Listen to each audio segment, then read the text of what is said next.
Hello, hello les amis Capricorne, ascendant Capricorne, signe lunaire en Capricorne, bienvenue dans cette guidance.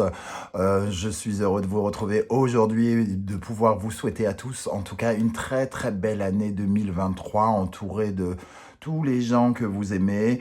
À vous et à vos proches, je vous souhaite beaucoup beaucoup de bonheur, beaucoup d'amour surtout, parce que c'est le nerf de la guerre, c'est l'amour.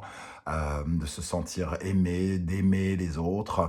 Voilà, donc plein de bonnes choses, une belle santé bien évidemment à vous tous. Voilà, ceci étant dit, je vous rappelle que c'est une vidéo qui peut parler à certains Capricornes dès à présent et parler à d'autres Capricornes un peu plus tard pendant le mois de février. Donc n'hésitez pas à revenir sur ce tirage si toutefois il ne vous parlait pas dès à présent. C'est un tirage général qui ne va pas parler à tous les Capricornes de la même façon, donc prenez bien les messages avec beaucoup de discernement. Je vais vous proposer plein d'interprétations, évidemment. Certaines vont correspondre davantage à votre situation. Ne prenez pas tous les messages pour vous.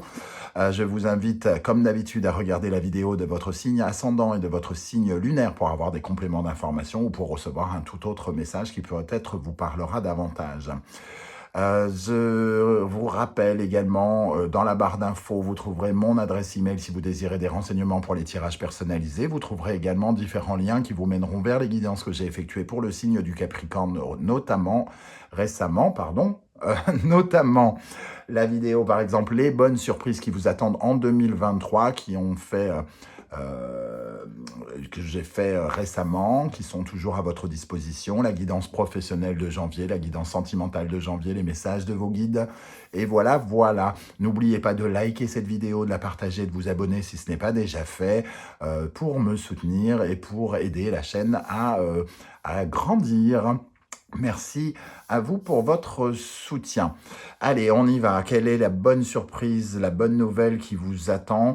Je vous rappelle bien évidemment que nous ne vivons pas dans un monde binaire, donc c'est pas parce que je parle de bonne surprise que tout va bien se passer. Malheureusement, nous subissons également des épreuves, donc il faut mettre un peu de clarté là-dedans et avoir beaucoup de discernement pour prendre ces informations.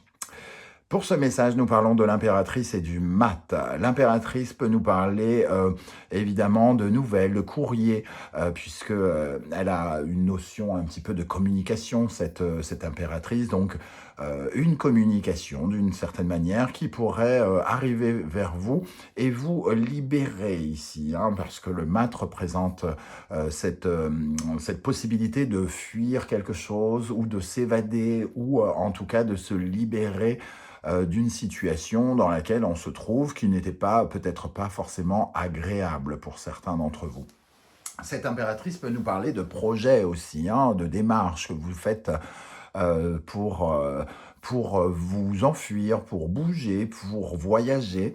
Il y a peut-être ici quelque chose, une demande de mutation ou quelque chose comme ça pour certains d'entre vous. On sent bien les communications et les projets ici à travers cette impératrice. Le mat, lui, correspond à ce besoin d'indépendance, ce besoin de liberté, ce besoin de se séparer de quelque chose qui n'est plus efficace, plus utile, et d'aller vers de nouvelles aventures. Donc, ça peut nous parler effectivement d'un voyage, de démarches par rapport à un voyage, ou aussi de nouvelles qui nous permettent de nous libérer d'une situation dans laquelle nous n'étions plus forcément à l'aise.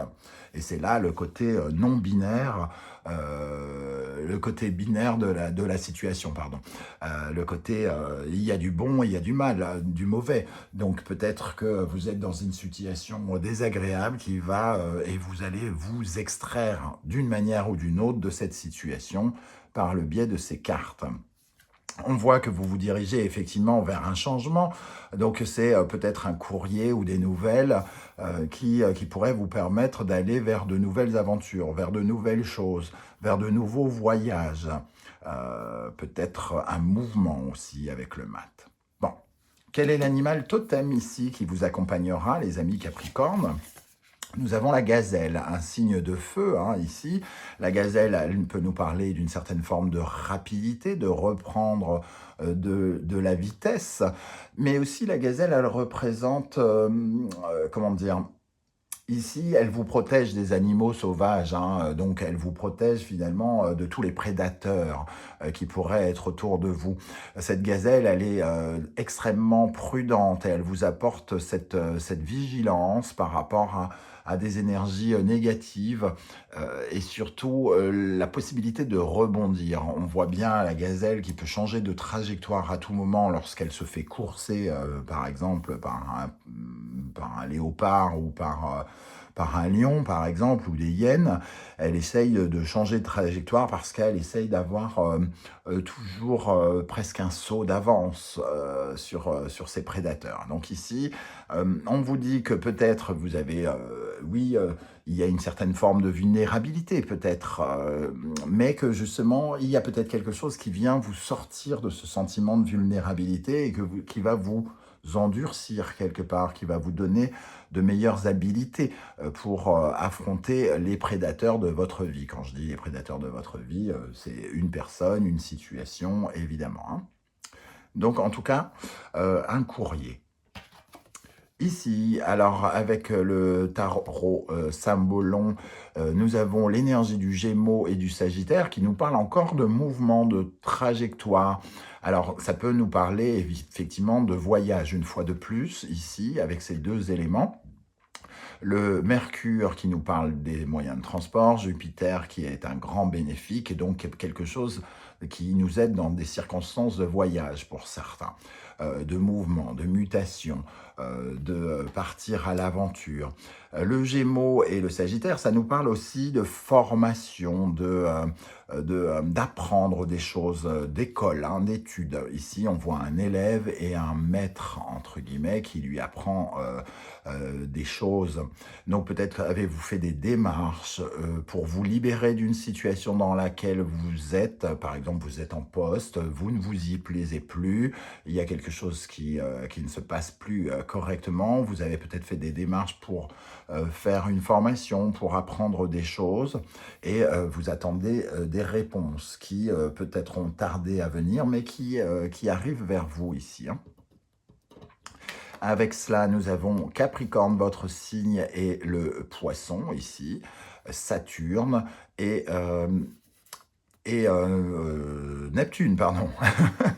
Ici, on voit la moire qui file votre destin, des circonstances d'un rêve qui devient réalité, hein, puisque Saturne permet aux choses d'être dans la réalité, là où le Poisson et Neptune nous parlent plutôt de l'imaginaire. Donc, il y a quelque chose de l'ordre de l'imaginaire qui devient réel ici, qui devient concret et qui vous emmène vers votre destinée. On voit qu'il y a peut-être eu une période un peu gelée, un peu givrée ici, où vous avez peut-être rencontré des difficultés pour évoluer, pour avancer, notamment dans votre carrière professionnelle avec le signe du Capricorne, qui représente la maison 10.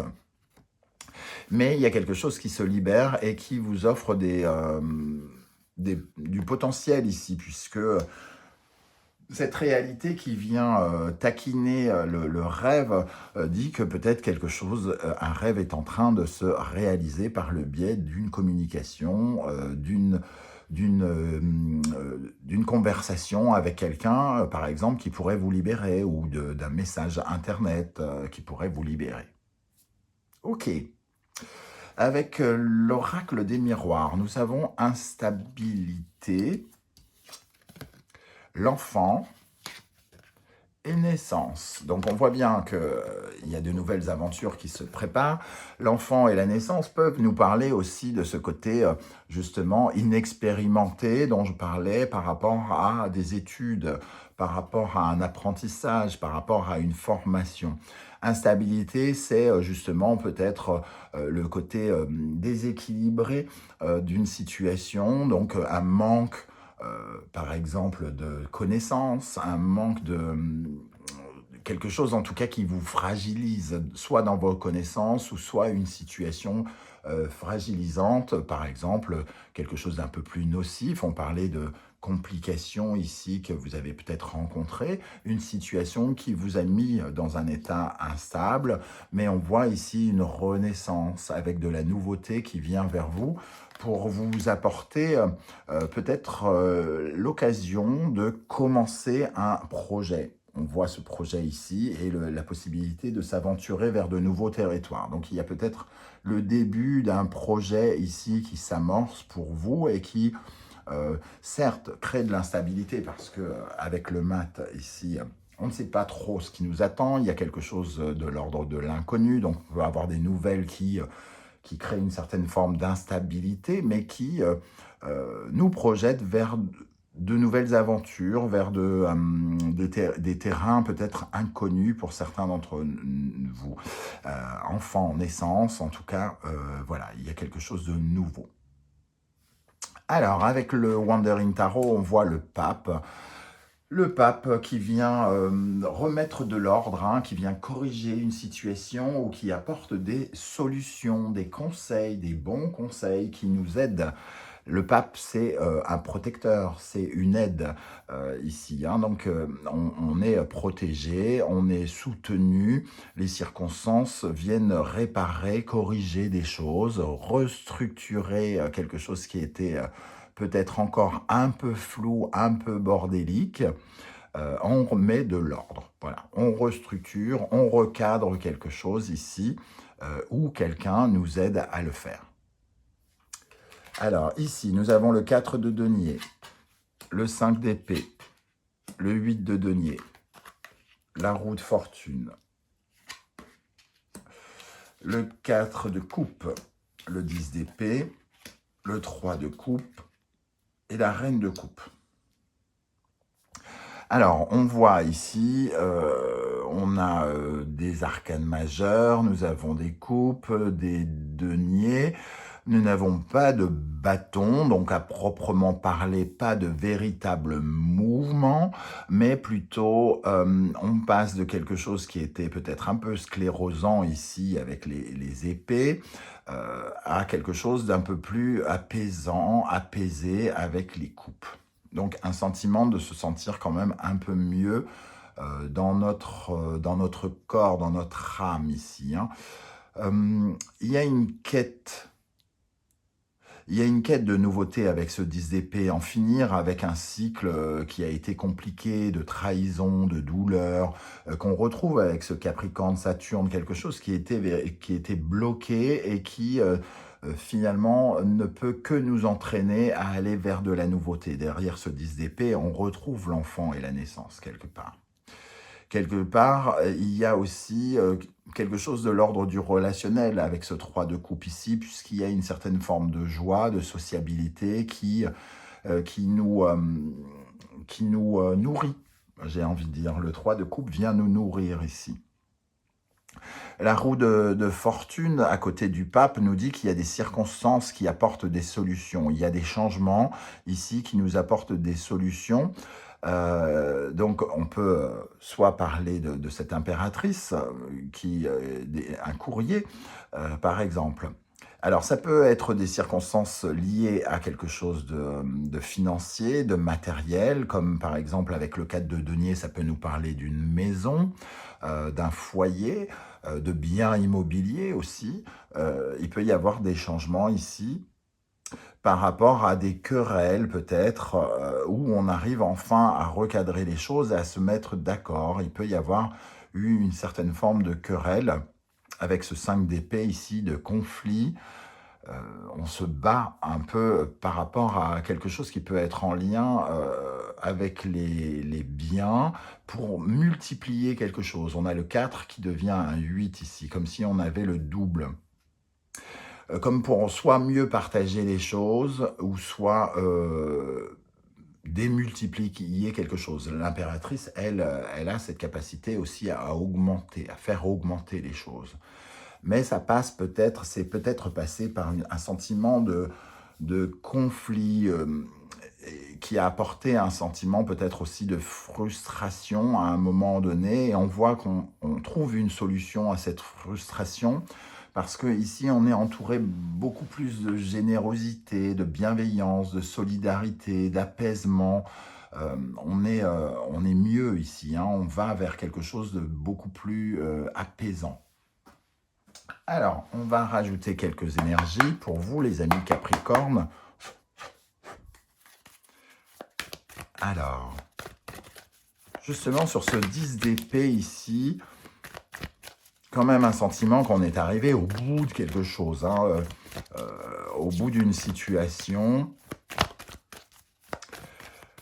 Au bout d'une situation, et on avait une véritable volonté d'équilibrer quelque chose.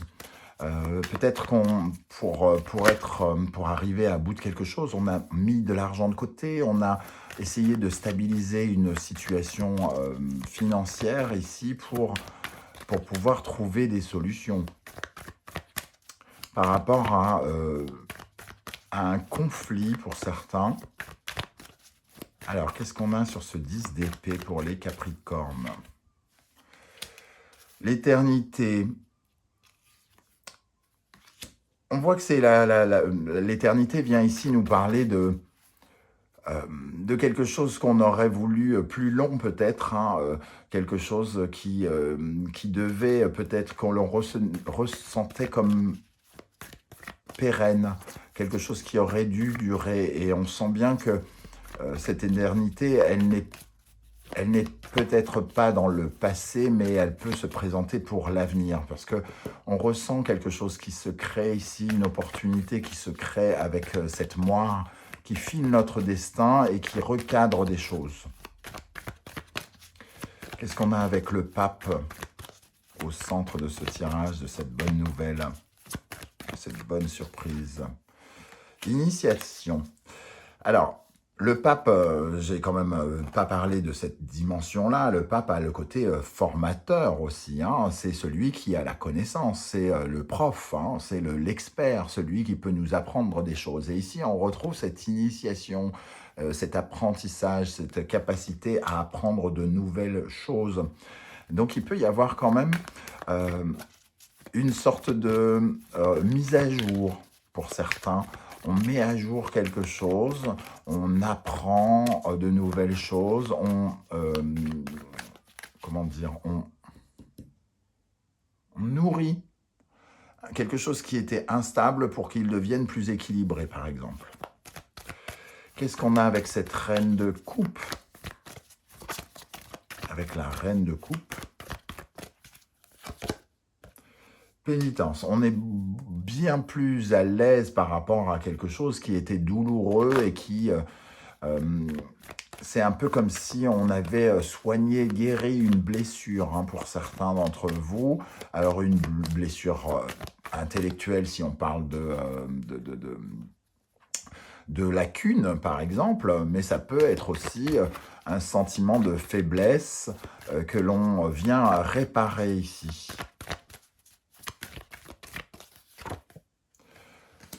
Réparer, le retour, pour moi, ça me parle de quelque chose qui a déjà eu peut-être des conséquences et qui revient vers vous, comme l'occasion peut-être effectivement de réparer quelque chose qui a été difficile, qui a fait mal, qui vous a fait mal, qui vous a blessé. Une certaine forme de guérison de quelque chose lié au passé aussi, hein. Alors, ça peut être lié à votre enfance par rapport à, comme je le disais, à des lacunes, mais ça peut être aussi par rapport à cette période douloureuse avec le 10 d'épée, qui vous semblait durer une éternité, qui vous a semblé durer une éternité. Et on voit qu'ici, il y a quand même quelque chose qui se déplace. On a l'énergie un peu de Saturne qui se déplace en poisson, hein, justement. Là, je ne sais plus exactement les dates, mais Saturne se déplace en poisson, justement pour donner un sens, pour donner de la réalité à certaines créations de notre imaginaire, donc à certains rêves. On retrouve ces énergies ici. Voilà les amis Capricorne, je ne sais pas du tout comment ça va vous parler, c'est justement le moment pour vous de commenter et de me dire quel genre de courrier vous attendez par exemple. Est-ce que ça vous parle de formation à vous personnellement ou d'autres choses que vous ressentez autrement? N'hésitez pas à commenter, j'aurai plaisir à vous lire et à vous répondre. Pensez bien à liker cette vidéo, la partager sur vos réseaux sociaux, vous abonner si ce n'est pas déjà fait pour me soutenir et m'aider à faire grandir cette chaîne, à lui donner plus de popularité. Ça serait sympa et je vous en remercie. On se retrouve très très bientôt avec de nouvelles guidances, notamment une guidance générale du mois de février. En attendant, prenez soin de vous et encore une fois, une très très bonne année à tous et à toutes. À bientôt. Ciao, ciao.